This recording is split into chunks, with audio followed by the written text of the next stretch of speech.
할렐루야. 이 시간 오후 예배 참석하신 여러분을 주님의 이름으로 축복합니다. 하나님의 귀한 은혜가 차고 넘치기를 소망합니다. 자, 우리 옆에 사람, 앞뒤 사람 인사하시겠습니다. 하나님은 당신 주위에서 일하고 계십니다.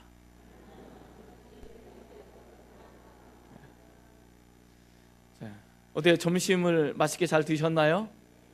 예. 자, 그럼 점심 먹었으면 우리 한 가지 하는 게 있죠.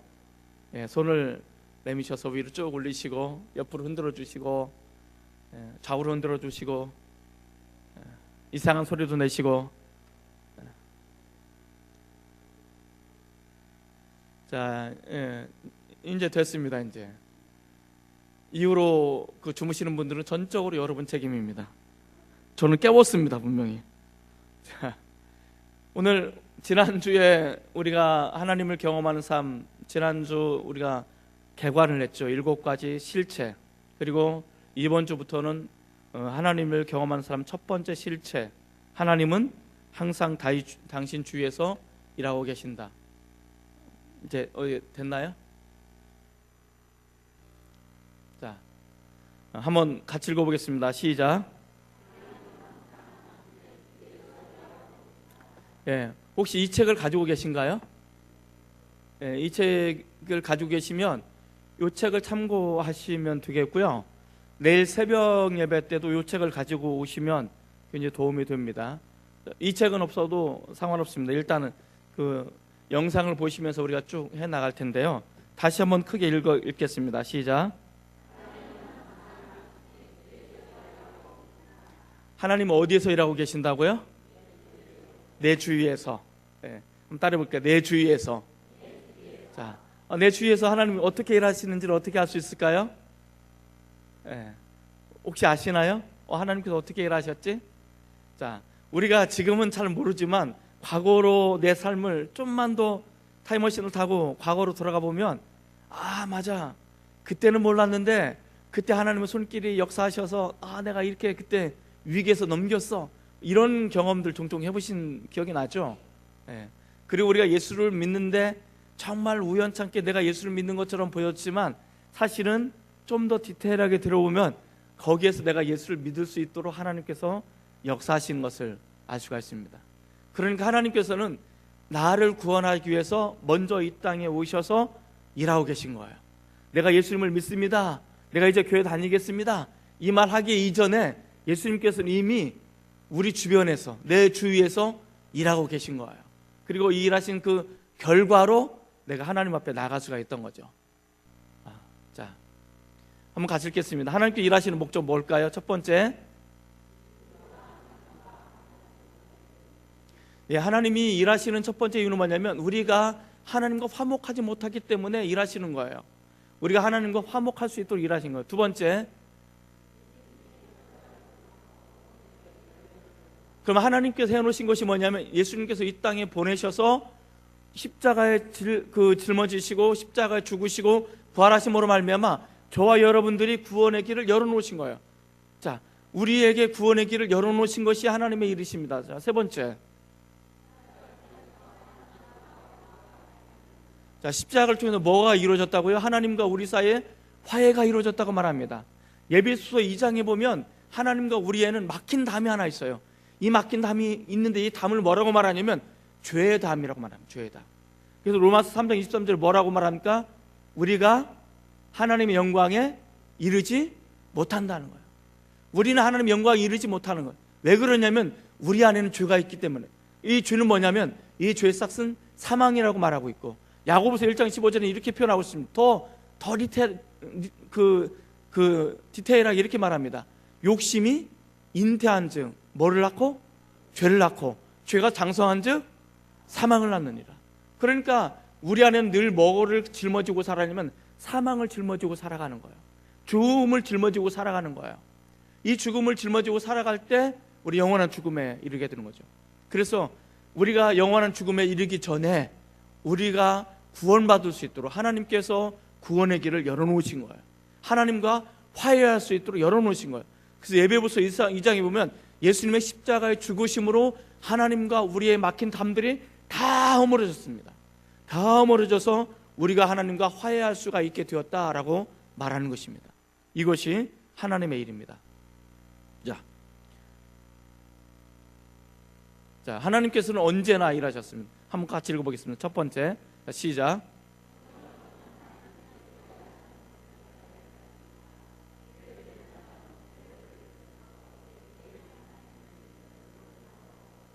자, 성경을 보면 하나님께서 언제나 일하신 것을 볼 수 있습니다.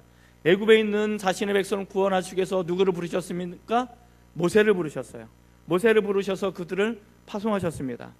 또 선지자들을 부르셔서 자신의 백성들에게 보내셔서 하나님의 말씀을 증거하도록 하셨습니다. 마지막에는 예수님을 우리에게 보내셔서 영원한 구원의 문들을 열어놓으셨습니다. 그러면 마찬가지로 성경에서 일하셨던 하나님이 지금도 일할까 안 하실까요? 지금도 일하십니다. 자, 두 번째 한번 같이 읽습니다. 자, 시작. 하나님은 지금도 이 구원 사업을 위해서 사람을 부르시고 그들에게 감동과 은혜를 주셔서 이 일을 감당하도록 일하신다. 자, 하나님께서는 성경을 보니까 성경에서 하나님께서 이렇게 일하셨구나 라는 걸 우리가 알 수 있어요. 하나님께서 이렇게 일하셨구나. 이 일하신 것을 보고 나서 하나님도 지금도 이렇게 일하실 것을 우리는 아는 거죠. 그런데 하나님께서 일하시는 가장 중요한 것이 뭐냐면 당신의 백성들을 구원하시는, 사람들을 구원하는 것입니다. 자, 그렇기 때문에 중요한 것은 하나님께서 지금도 우리를 부르셔서 일하시는데 가장 중요한 일은 뭐를 하시냐면 구원사역을 해서 우리를 부르시는 거예요. 나를 구원하셔서 누군가를 부르셔서 일을 하셨던 것처럼 이제는 나를 세우셔서 나를 통해서 누군가를 구원하시도록 나를 부르신 거예요.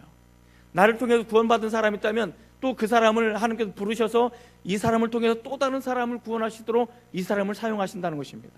중요한 것은 하나님께서는 과거에 모세를 부르시고 아브라함을 부르시고 또 선지자를 부르셨던 것처럼 그리고 나를 부르신다는 거예요. 나를 부르셔서 하나님의 일을 하시도록 부름을 하신다는 것입니다. 자, 중요한 것은 우리가 교회 생활이 중요한 게 아니에요. 사실은 이 교회 생활이 중요한 이유는 뭐냐면 교회 생활을 통해서 하나님의 부르심을 깨닫는 거예요. 그리고 이 부르심이 교회 바깥에서 실현되어야 되는 거예요. 교회 바깥에서 하나님의 부르심이 어떤 것이냐면 나로 인해서 아직도 예수님을 알지 못하는 사람, 나로 인해서 아직도 하나님 앞에 나오지 못하는 사람들이 나를 통해서 하나님 앞에 나오도록 그렇게 하시는 거예요. 제가 성경을 읽을 때 가장 감동되었던 부분 중에 하나가 있어요. 에스겔서 2장입니다. 에스겔서 2장에 보면 하나님께서 에스겔을 보내시는데 어디로 보내시냐면 그곳으로 보내요. 야, 에스겔아, 너는 가라. 어디로 갈까요? 너희는 가는데 하나님을 배반하는 사람, 양심에 털난 사람, 얼굴이 뻔뻔한 사람, 그곳에 내가 가라. 그곳에서 네가 힘들 거다. 마치 가시에 찔리는 것처럼, 마치 전갈에 쏘이는 것처럼 내가 고통스럽고 힘들 것이다. 그런데 너는 그게 가야만 돼. 왜냐하면 그곳에서 하나님의 사람이 있어야 되는 것을 알게 하기 위해서. 우리가 세상에서 살아갈 때 힘들고 어려울 수 있어요. 내가 예수 믿는 것 때문에 세상에 살아갈 때 어려울 수도 있어요. 그런데 우리가 그곳에 있어야 되는 이유는 뭐냐면 그곳에 하나님의 사람이 있어야만이 이제는 우리 영혼이 어떻게 했으면 좋을까, 내가 내 인생이 어떻게 했으면 좋을까, 이제 이런 어려운 환경 속에 내가 어떻게 하면 좋을까 라고 한식하고 단식하는 사람들에게 이 복음을 전해줄 수가 있는 거예요. 하나님인 사람 나 때문에 아직도 구원의 길을 모르는 사람들에게 구원의 길을 열어줄 수 있는 거예요. 그래서 우리는 하나님의 부름을 받고 내가 있어야 될 그 삶의 자리가 아무리 힘들고 어려워도 나로 인해서 누군가가 구원받을 수 있다는 사실을 잊지 마시고 이 하나님의 부르심에 온전히 잘 응답하시는 축복이 임하시기를 주의 이름으로 축원을 드립니다.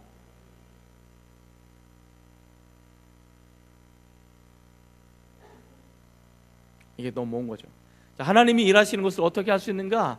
요한복음 15장 4절 5절 한번 같이 읽겠습니다. 자, 시작.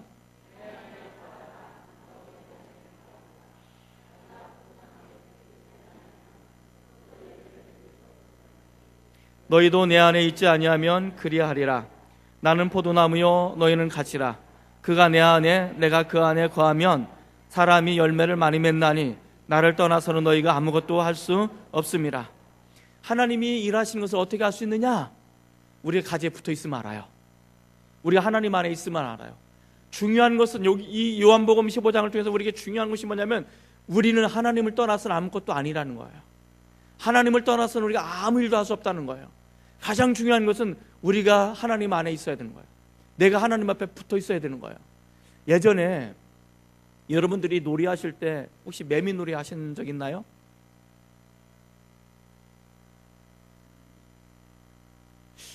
그러고 보면 제가 아직도 젊은데 매미놀이가 어떤 거냐면 그 술래가 있잖아요. 저희 동네 이걸 온이라고 했는데 술래가 있으면 술래가 딱 하면 이제 눈 감고 있으면 그 애들이 다 달려가서 자기 만만한 나무에 탁 달라붙는 거예요. 매미처럼 달라보면 이게 술래가 와가지고 여기서 떼놓으면 나무로부터 떠나면 이기는 거고 이제 시간이 지나면 끝까지 붙어 있으면 이 붙어 있는 사람이 이기는 거. 이런 게임 안 해보셨나요?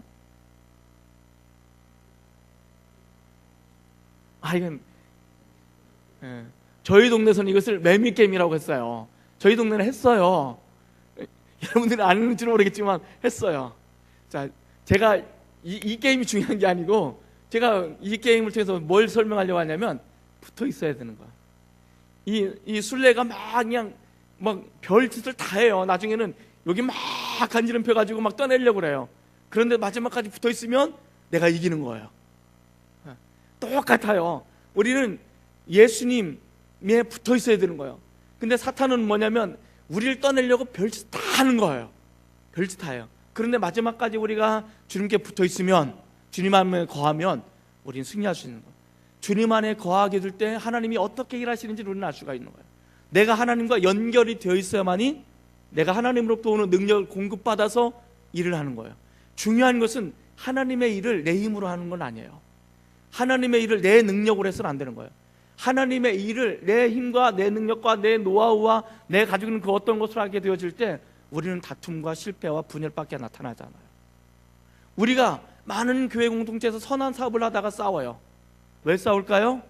내 힘으로 하려고 하는 거야. 내 노력으로 하려니까 그러는 거예요. 가장 중요한 것은 우리가 하나님께 붙어 있어야 되는 거예요. 붙어 있을 때 하나님으로부터 공급되어지는 그 은혜, 하나님으로부터 공급되어지는 그 능력을 가지고 우리가 해야 되는 거예요. 그래서 우리는 하나님을 떠나서는 아무것도 할 수 없는 거예요. 우리가 하나님을 떠나서는 뭣도 할 수 있고 뭣도 할 수 있다라고 말해서는 안 되는 거예요. 우리는 하나님을 떠나서는 아무것도 할 수 없다. 자, 한번 같이 읽어보겠습니다. 시작. 전기를 사용하려면 전선이 연결되어 있어야 한다. 요즘은 이렇게 블루투스나 이런 것도 돼 있지만 어쨌든 이게 전류가 흘러야 돼요. 자, 두 번째, 우리가 열매를 맺기 위해서는 주님과 연결되어 있어야 한다. 내가 열매를 맺기 위해서는, 하나님의 열매를 맺기 위해서는 주님과 붙어 있어야 된다. 세 번째,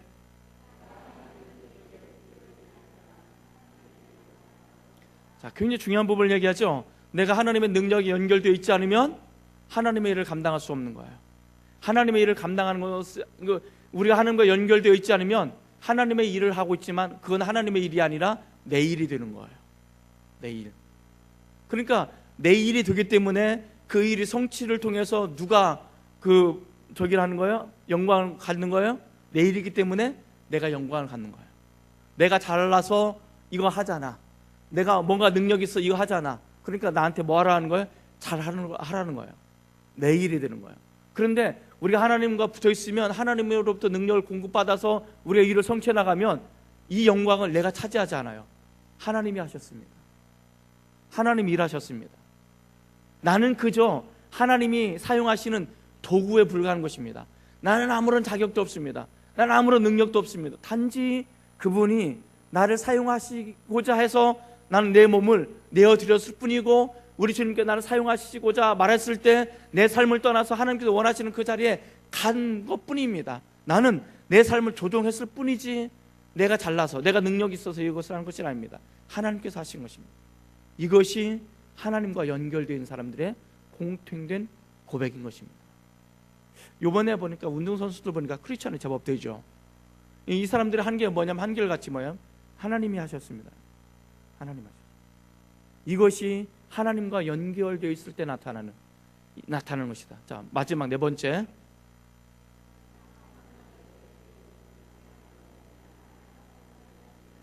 자, 그래서 내가 하나님과 연결되어 있을 때는 뭐냐면 내가 일하는 것이 아니라 하나님께서 일하신 것이다.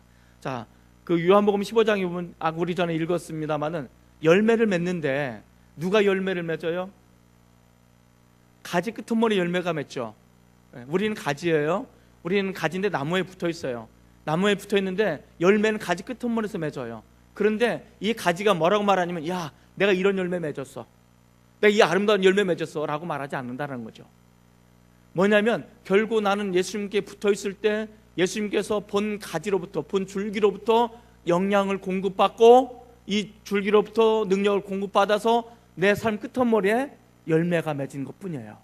그러니까 열매는 내 삶 끝머리에 맺어지긴 했지만 내가 맺은 것이 아니고 줄기가 맺는 거예요. 가지가, 본 나무가 맺는 거예요. 이해가 되십니까? 그래서 열매는 내가 맺는 것이 아니고 하나님께서 맺게 하시는 거예요. 마찬가지예요. 우리가 그렇게 주님과 붙어 있으면, 하나님 일하심에 붙어 있으면 내가 일하는 것처럼 보여지지만 사실은 나를 통해서 하나님께서 일하신다라는 것을 알 수가 있습니다. 하나 지나갔죠. 다음 구절 한번 비교해 봅시다. 첫 번째 한번 읽어보겠습니다. 시작. 두 번째. 자, 두 구절의 비교 차이점이 뭘까요? 빨간 걸로 해가지고 확 드러나죠. 자, 나를 떠나서는, 예수님을 떠나서는 너희가 많은 것을 할 수 없다라고 말하는 게 아니에요. 나를 떠나서는 뭐래요? 아무것도 할 수 없다는 거. 아무것도. 참 신기하지 않아요? 그래도 내가 뭔가를 할 수 있을 것 같은데, 그래도 내 목회 경력이 20 몇 년째인데 이거 할 수 있을 것 같은데,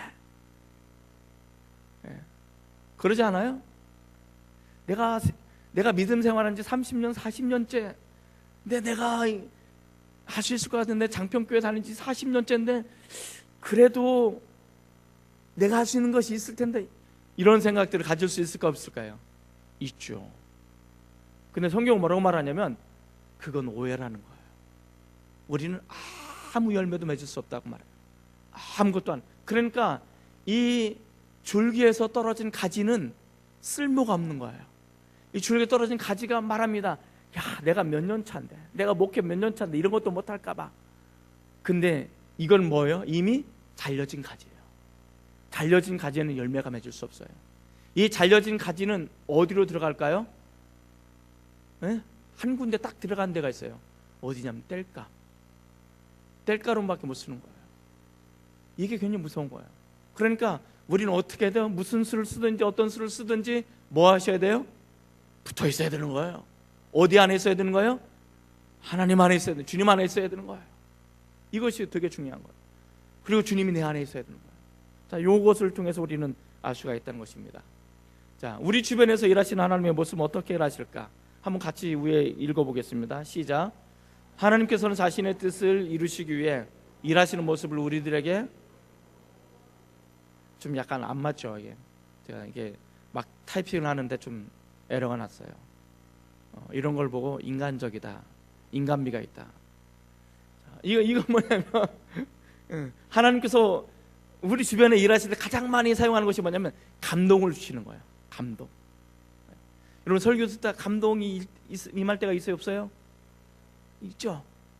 제가 예전에 이제 한번 마산 상담교회 가서 이제 설교를 하는데, 설교 다 끝나고 이제 그 목사님과 장로님들하고 이제 그 담소를 나누는데 어떤 장로님 그런 얘기를 하더라고요.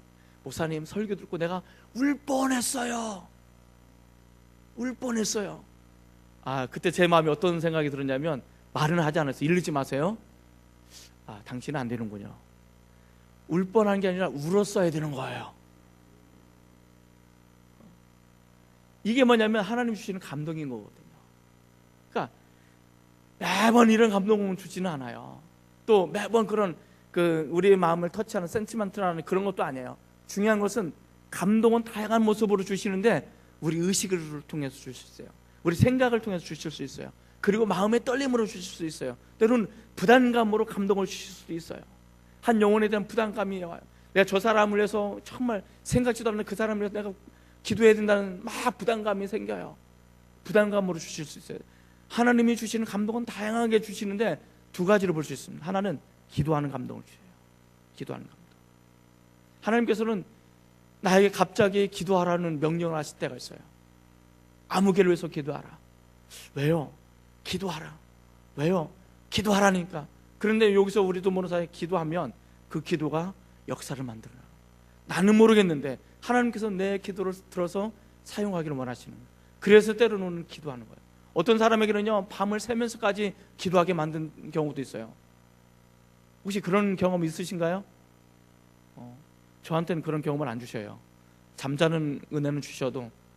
자, 어떤 사람에게는 진짜 밤을 지새면서까지 선교지를 위해서 기도하게 만드시는 경우가 있어요. 왜냐하면 그 순간 그 선교지에 위급한 상황이 닥쳐있기 때문에 이 기도의 협력자가 필요한 거예요. 하나님께서는 감동을 주시는 거예요. 그 사람에서 기도하라고. 우리가 여러분 적어내라고 하신 전도 대상자를 적어내라고 했는데 기도하고 적어내보시기 바랍니다. 그리고 부담감을 가지십니다. 하나님께서 이 사람을 왜 나에게 생각나게 하셨을까? 그것은 나의 감동을 주셔서 나를 통해서, 내 기도를 통해서 그 사람의 영혼을 매만져 가기를 원하시는 거예요. 나 때는 전도가 되지 않을지는 모르지만 내가 열심히 쑤셔놨기 때문에 이게 다른 사람이 열매를 거둘 수도 있어요. 중요한 것은 내 때 열매를 걷지 못했다고 해서 사람이 포기되어지는 것은 아니라는 것입니다. 또 누군가가 열심히 찔러놓은 거 여러분들이 열매를 따가지고 올 수도 있어요. 근데 여러분이 잘나서 열매 딴 것이 아니라 누군가가 열심히 찔러놓은 거예요. 그거 내가 따올 수도 있는 거예요. 중요한 것은 하나님께서 우리에게 그렇게 감동을 주셔서 기도하라고 하실 때가 있어요. 맨 밑에 한번 같이 읽어보겠습니다. 자, 시작.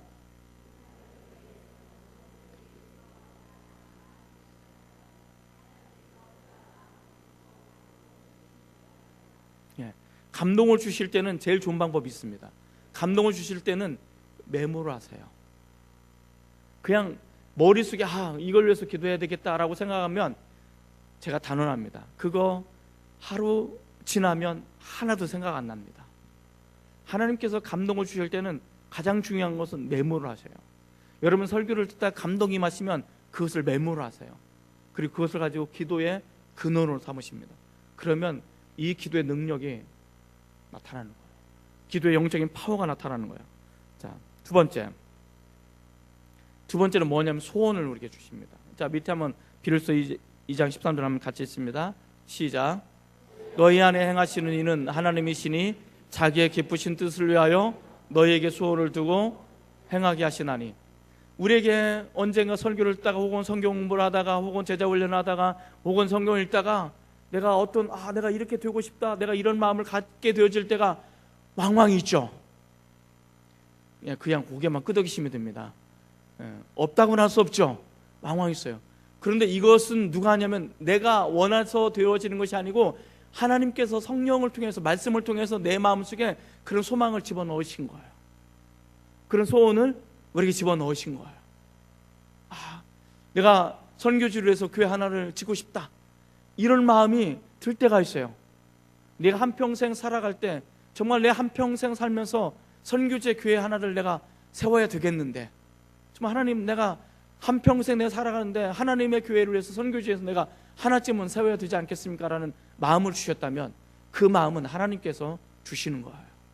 내가 주시는 것이 아니고, 내가 그런 마음을 먹는 것이 아니고, 그런 생각을 주실 때 그 소원을 여러분의 소망으로, 여러분의 비전과 꿈으로 삼으셔야 됩니다. 하나님께서 주신 것. 하나님, 난 아직 재정적인 능력이 안 되는데요. 아니에요. 이건 재정적인 능력을 가지고 하는 게 아니에요.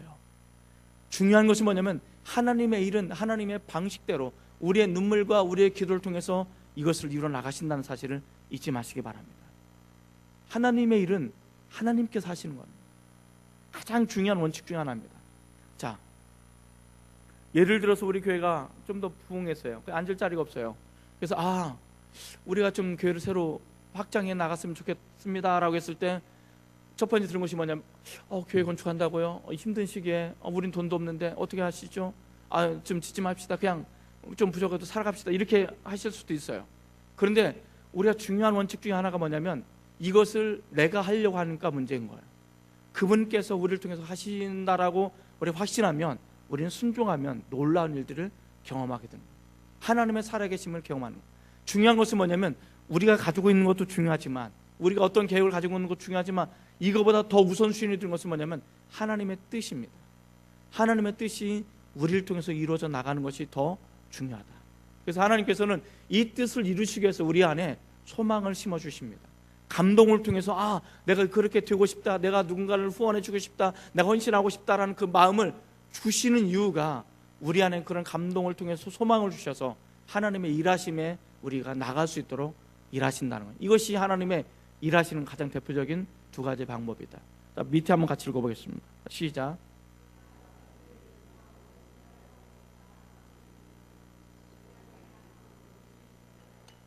야, 그러니까 혹시 여러분들이 그런 마음을 드시거든 한번 그것도 메모를 하십시오. 그런데 이런 것이 있어요. 내가 원하는 것이 마치 하나님께서 주신 감동으로 착각하는 경우가 있어요. 난 이렇게 하고 싶어라는 어떤 그것이 마치 하나님께서 주시는 것으로 착각하는 경우가 있어요. 여러분들이 아마 그 사업을 하는데 대박이 났어요. 뭐 1년에 수백억을 번다고 생각해봐요.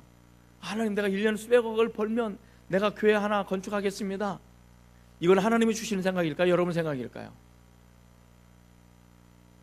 네? 뭘까요? 이건 감동도 아니고 뭣도 아니에요. 이건 내 생각인 거예요. 그러니까 뭐냐면 많은 사람들이 이것을 내가 하나님 위해서 이렇게 하고 싶은데 이렇게 하는데 이건 감동이, 이건 뭐냐면 욕심이에요. 뭐예요? 자, 그럼 물어봅시다. 수백억이 200억이라는 그 1년에 수입하는데 근데 하나님께서 뭐라고 말해요? 야, 거기서 150억을 내놔. 그 교회 짓기 한 150억 내놓겠어? 안 내놓겠어요?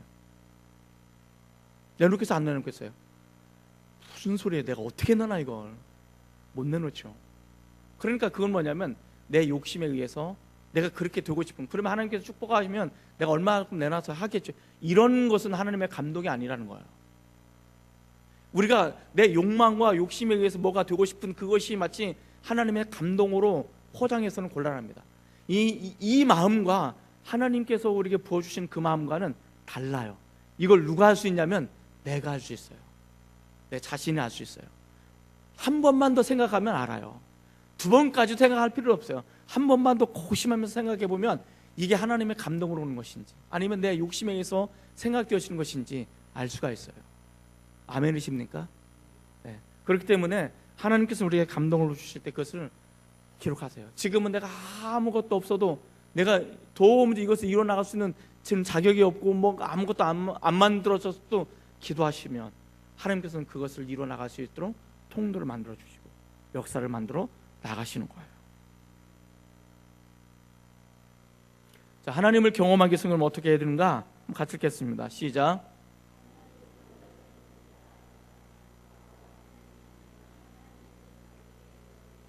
자, 하나님께서 일하시는 것을 알았다면 하나님께서 어디에서 일하신다고요? 내 주위에서. 내 주위에서 일하시는데 하나님 일하시는 방법을 우리는 뭘로 통해서 알 수 있다고? 성경을 통해서 알 수 있어요. 성경을 보니까 하나님께서 이렇게 일하시는 거예요. 그리고 지금도 하나님께서 일하시는데 두 가지로 크게 일하시죠. 하나는 기도라는 감동을 통해서, 때로는 소원을 주시는 걸 통해서 내게 일하시는 거예요. 자, 그래서 우리는 하나님께 일하신 것을 알았다면 곧바로 내 삶을 하나님의 뜻에 맞게 조정을 해야 되는 거예요. 중요한 것은 내가 현재 내 방식대로 내 삶의 패턴으로 하나님의 일을 할 수가 없다는 거예요. 중요한 것은 하나님께 나에게 일하시도록 나를 부름을 받으셨다면 하나님이 일하시는 방법을 보시고 하나님께서 원하시는 모습으로 나를 조정해야 되는 거예요. 바꿔나가야 되는 거예요. 무슨 말인지 이해가 되시죠? 예를 든다면 한번 이렇게 생각해 봅시다. 우리가 인도네시아 이제 우리가 비전 트립을 몇 번 다녀왔어요. 그리고 그곳에서 하나님께서 뭔가 일하시도록 우리를 부르셨다고 생각해 봐요. 뭐 예를 드는 거예요. 그런데 하나님께서 그곳에서 나를 부르시고 그것을 일하실 것을 하나님께서 나에게 감동을 주셨어요. 그러면 이곳에서 하나님, 내가 인도네시아를 위해서 일하겠습니다. 내 인도네시아를 일하겠습니다. 인도네시아를 내가 일하겠습니다. 인도네시아를 일하겠습니다. 그럼 일이 돼야 안 돼요? 안 되는 거예요. 하나님께서 일하시는 현장은 여기가 아니고 어디예요? 그곳이에요. 그러면 그곳에서 나를 통해서 일하시기를 원하시는 것을 내가 알았다면 어떻게 돼요? 여기에서 그곳으로 가야 되는 거예요. 옮겨가야 되는 거예요. 옮겨가야만이 그곳에서 나를 통해서 하나님께서 역사하시는 거, 일하시는 거죠. 자, 쉽게 이해하기 위해서 그런 거예요. 그러니까 이 얘기는 뭐냐면 내 마음의 방법, 내 마음의 자세, 내가 지금까지 해왔던 어떤 그런 습관, 이것을 바꾸지 않고서는 하나님의 일을 할 수 없는 거예요. 그것을 설명해 주고 싶은 거예요. 그러니까 하나님께서 일하시는 방법을 알았어요. 아, 하나님께서 일하시는구나. 그리고 나에게 감동을 주셨어요. 그렇다면 내가 하나님의 일하시면 내가 내 삶을 조정하는데 어떻게 조정할까? 먼저 마음의 자세를 바꿔야 되는 거예요. 내가 이렇게 일하려고 했는데 이 뜻을 내려놓고 하나님, 내가 하나님께서 일하시는 그곳으로 나가려고 합니다. 내 삶을 조정했으면 좋겠습니다. 어떻게 조정했으면 좋겠습니까? 라고 물으면 우리 마음이 자세가 바뀌어지는 거예요. 기도가 바뀌어지고, 정말 기도가 바뀌어져요. 똑같은 자리에 앉아서 기도하지만 이전에 기도하는 것과 이후에 기도하는 것은 천양지차가 있는 거예요. 이건 뭐냐면 내가 조종한 거예요. 그리고 지금까지 내가 뭐가 없어서 못했는데, 그래서 포기했는데, 이제는 하나님께서 일하시도록 내 마음을 내어드리는 거예요. 이게 바뀌는 거예요. 이게 조종하는 거예요. 언제든지 하나님께서 쓰실 수 있도록 내 스스로를 주님 앞에 비워드리는 거예요. 내어드리는 거예요. 이 훈련을 끊임없이 해야 되는 거예요. 그렇게 되었을 때 우리는 조종이 되는 거예요. 자, 요한복음 5장 19절 한번 같이 읽겠습니다. 시작.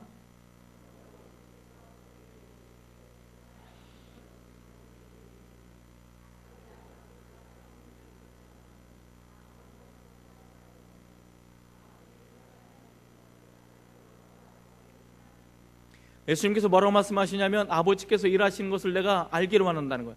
하나님께서 일하신 것을 알고 내가 그대로 일한다는 거예요. 이 이야기는 뭐냐면 우리한테 그렇게 이야기하는 것입니다. 너희는 내가 어떻게 일하는지 보고 우리가 주님이 일하시는 현장으로 옮겨와서 주님의 일에 참여하기를 원하신다라고 말씀하십니다. 그러니까 우리는 주님이 일하심을 목도하지 않고 주님의 일하심을 경험하지 않으면 우리는 하나님의 일을 할 수가 없는 거예요. 그것은 아까 얘기했던 것처럼 내 일이 되는 거고 습관적인 일이 되는 거예요. 저는 목사잖아요. 목사가 제일 많이 하는 것 중에 하나가 뭘까요? 설교하는 거예요. 설교하는 거. 여러분들은 설교를 듣는 것이 제일 많이 하는 것 중에 하나지만 저는 설교를 하는 것이 제일 많이 하는 것 중에 하나예요. 그러다 보면 설교를 많이 하다 보면 어떻게 되냐면 어떤 데는 매너리즘에 빠질까 안 빠질까요? 이게 위험한 거예요. 매너리즘에 빠지면 뭐냐면 내 방식대로 하는 거예요. 내가 원하는 대로 하는 거예요. 자, 한때 괜히 잘 나갔던 목사님들이 왜 힘겨워하냐면 자기 카피를 하는 거예요. 자기 카피라는 게 어떤 것이냐면 예전에 내가 경험했던 거, 예전에 내가 알고 있었던 거, 내가 예전에 있던 이 노하우들을 이것을 계속 카피하는 거예요. 뭐냐면 그때 그 상황 그 사람들하고 지금 이때 이 상황 이 사람들하고 달랐어요. 상황도 다르고 환경도 다르고 사람들도 다르고 그리고 그때 수준하고 지금 수준하고 다른 거예요. 그러면 그때는 그런 모습으로 썼다면 지금은 그때 모습을 쓰면 안 되는 거예요. 지금은 현재 이 사람들에게 맞게 쓰는 거예요. 그럴 때는 어떻게 되는 거예요? 그럼 이 사람들에게 맞게 내가 쓰임을 받도록 내가 준비를 해야 되는 거예요. 기도하고 묵상하고 그때 묵상한 걸 갖다 쓰는 것이 아니고 그때는 그때 것이고 지금은 지금 것으로 다시 어떻게 되는 거예요? 묵상하고 기도하고 현재 맞는 사람들에게 맞게 메시지를 전해야 되는 거예요. 이렇게 되면 자기 카피가 안 되는 거예요. 그런데 너무 바쁘다 보니까 준비하고 묵상할 시간이 없으니까 예전에 했던 그걸 카피하는 거예요. 얼마간은 먹힐 수 있겠죠. 얼마간은 가능하겠죠. 되겠죠. 그런데 좀만 시간이 지나면 메말라지는 거예요. 드라이해지는 거예요. 뭔가 그 안에 살아있는 움직이는 이게 없어지는 거예요. 이게 제일 무서운 거예요. 신앙이 있어 영적인 것에 이게 무서운 거예요. 여러분 똑같습니다. 매번 지난주에도 예배 드렸고 지지난주에도 예배 드렸고 지지난주에 예배도 드렸고 계속 예배 드렸는데 뭐 오늘도 그렇게 와가지고 습관적으로 앉아서 예배 드리면 되겠지. 그러면 은혜가 별로 안 되는 거예요. 지난주는 지난주였고 이번 주는 이번 주예요. 지난주하고 이번 주하고 똑같아요? 달라요? 달라요. 완전히 달라요. 그러면 여러분들은 이렇게만 기도하시면 하나님 이번 주에 하나님께서 나에게 들려주신 음성은 무엇입니까? 때로는 찬양을 통해서, 때로는 기도를 통해서, 때로는 설교 메시지를 통해서, 때로는 찬양단을 통해서 내게 들려주시고 싶은 하나님의 음성이 어떤 것입니까? 내가 듣겠습니다 라는 마음으로 오면 달라요. 다르게 들려요. 이것이 우리가 해야 될 부분이에요. 가장 중요한 것은 우리에게 주는 부분은 바로 이런 것입니다. 그래서 우리는 주님께서 일하시는 것을 바라보지 않고 그냥 우리가 했던 거대로 하려고 하니까 문제가 생겨요. 불러는 가요. 교회 생활은 해요. 교회 생활은 하는데 믿음 생활은 안 되는 거예요. 교회 생활하고 믿음 생활하고 달라요. 많은 사람들은 이 교회 생활을 믿음 생활하고 같은 걸로 보는데 같은 게 아니에요. 다른 거예요.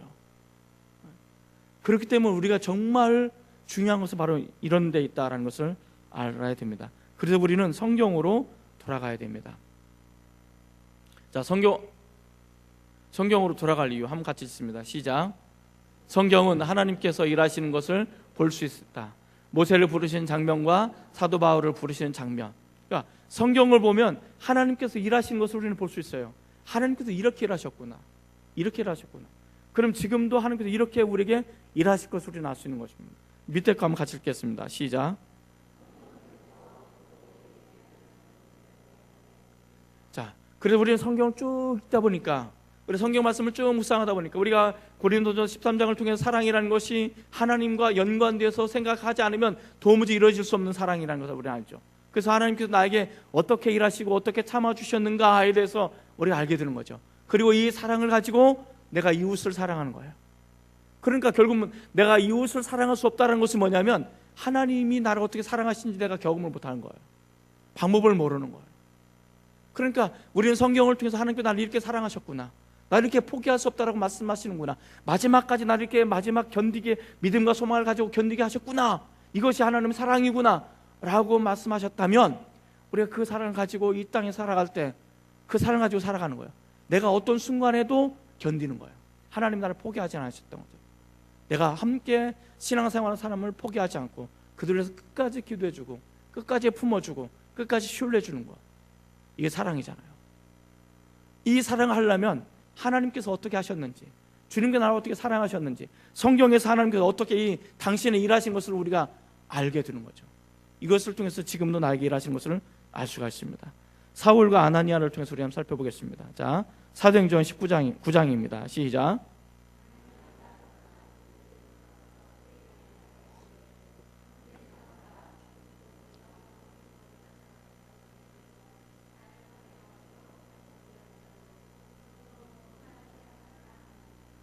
자, 이 아나니아와 사울은 어떤 사람입니까? 사울은 아나니아라는 같은 사람을 잡아서 옥에 가두고 고문하는 것이 일이었습니다. 원수였죠. 자, 그런데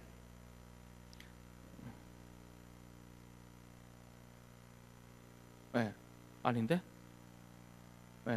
자, 사울은 그리스도인에게 원수였습니다. 그래서 주님께서 아나니아에게 말씀하셨습니다. 어떻게 말씀하시는지 한번 같이 읽어보겠습니다. 자, 빨간 글씨 시작.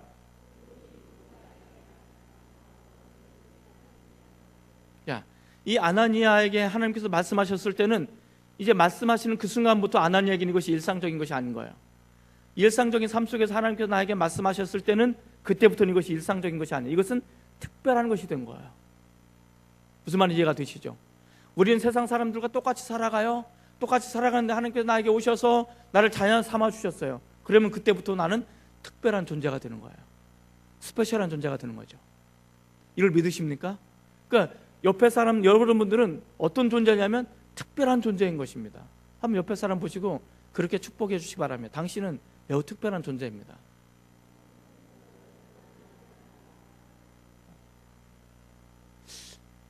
어떻게 여러분들은 특별한 존재인 것 같아요? 네. 자, 그런데 헷갈리면 안 돼요. 특별한 존재하고 유별난 존재하고는 달라요. 우리는 유별난 존재가 아니고 특별한 존재입니다. 예수 믿는 사람이 세상 속에서 이게 본이 안 되고 유별나게 구는 사람들이 많아가지고 좀 하나님이 좀 약간 곤혹스러운 부분도 있어요. 우리는 그렇게 유별난 존재가 아니고요, 스페셜한 특별한 존재라는 것을 잊지 마시기 바랍니다. 자, 밑에 한번 같이 읽습니다. 시작.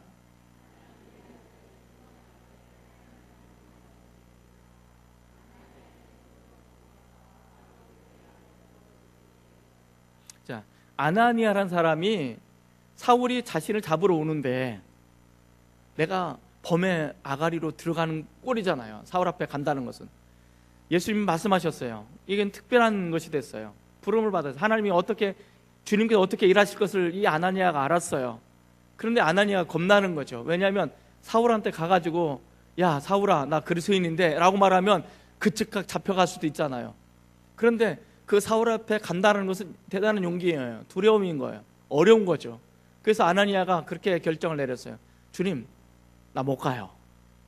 때려 죽여도 못 가요. 그럼 어떻게 됐을까요?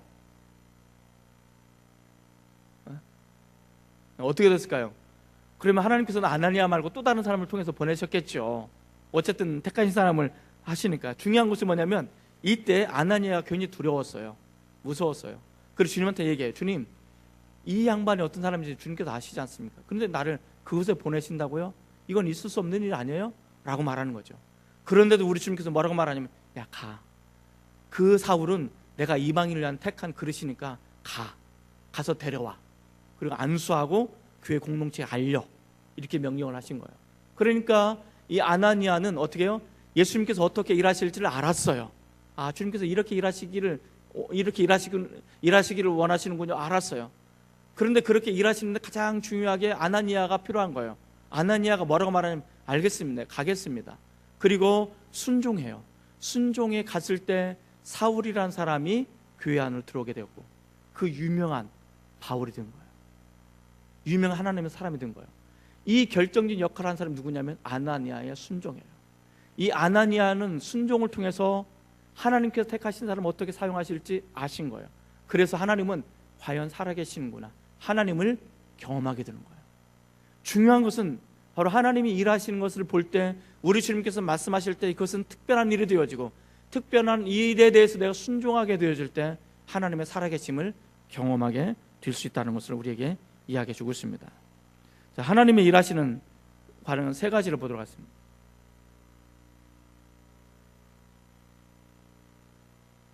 하나님의 일하심에 관한 세 가지. 첫째 한번 같이 읽습니다. 시작.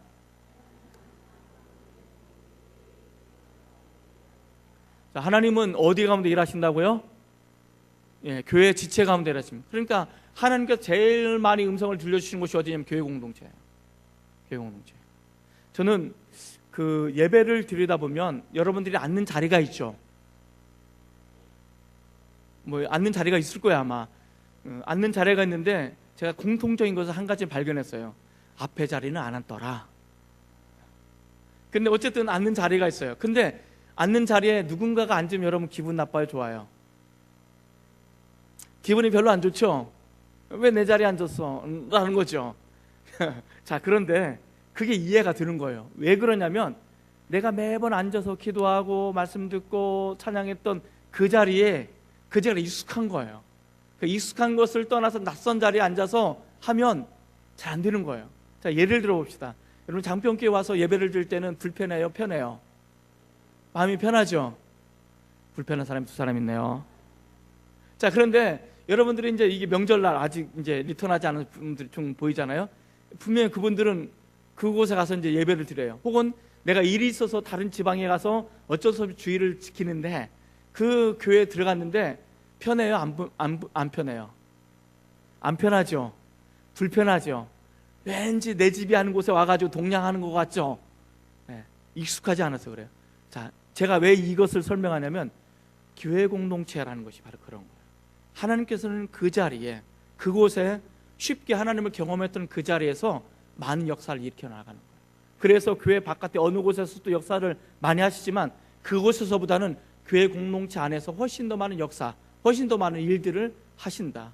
그래서 하나님께서는 항상 그분의 몸된 교회를 통해서 말씀을 하신다는 것을 우리에게 보여줍니다. 두 번째, 자, 시작.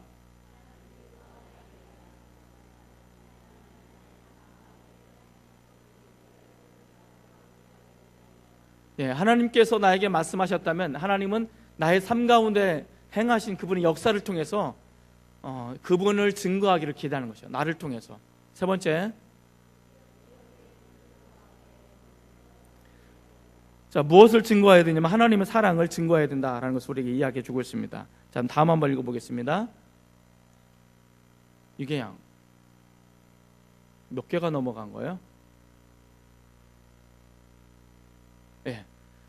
사도행전 9장 20절 21절 한번 같이 읽겠습니다. 시작.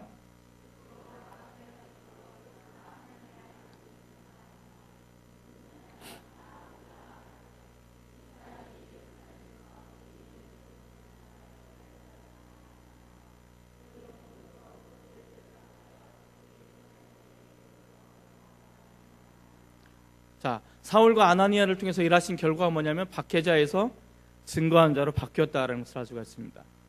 자, 사람의 길과 하나님의 길, 한번 같이 읽어보겠습니다. 위에 시작. 사람은 내 자신을 주장하라고 말하지만 하나님은 내 자신을 부인하라고 하신다. 사람은 당신이 주인이 되어야만 한다고 말하지만 하나님은 종이 되라고 하신다. 사람은 당신의 목숨을 아끼라라고 말하지만 하나님은 자기의 목숨을 구하고자 하는 자는 잃을 것이요 나와 하나님의 나라를 위해 목숨을 버리라고 하신다. 자, 이것이 사람의 길과 하나님의 길의 차이점입니다. 하나님께서는 자신의 것을 주장하지 말라고 말씀을 하시는 거죠. 자, 한번 같이 읽습니다. 시작.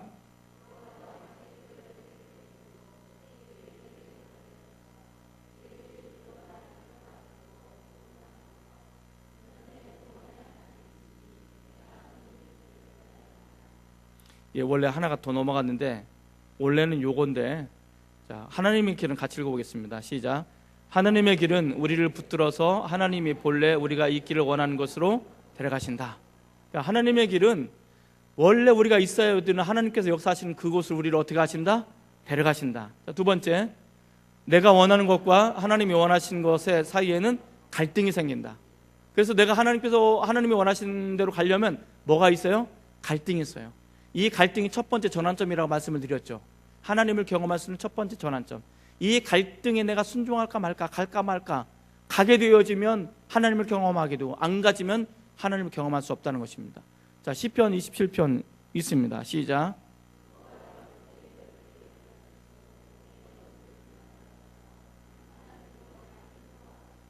자, 그래서 우리가 구할 수 있는 것은 나에게 하나님 도우심을 읽게 해달라는 것입니다. 밑에 시편 86편 한번 더 읽겠습니다. 시작.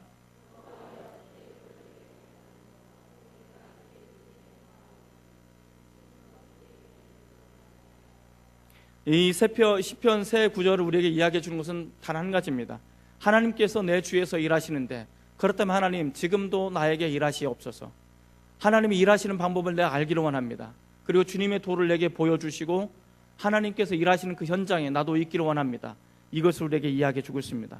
자, 이 시간 우리 한번 다 같이 통성을 한번 기도해 보시기를 원합니다. 이 시간 첫 번째로 우리가 기도할 것은 하나님께서 나에게 말씀해 주십시오. 내가 어느 곳에 일했으면 좋겠습니까? 하나님의 일하심을 나에게 보여주시고 주님의 십자가의 은혜를 내게 보여주시고 성령의 충만함을 내게 보여주시고 또 허락해 주시옵소서.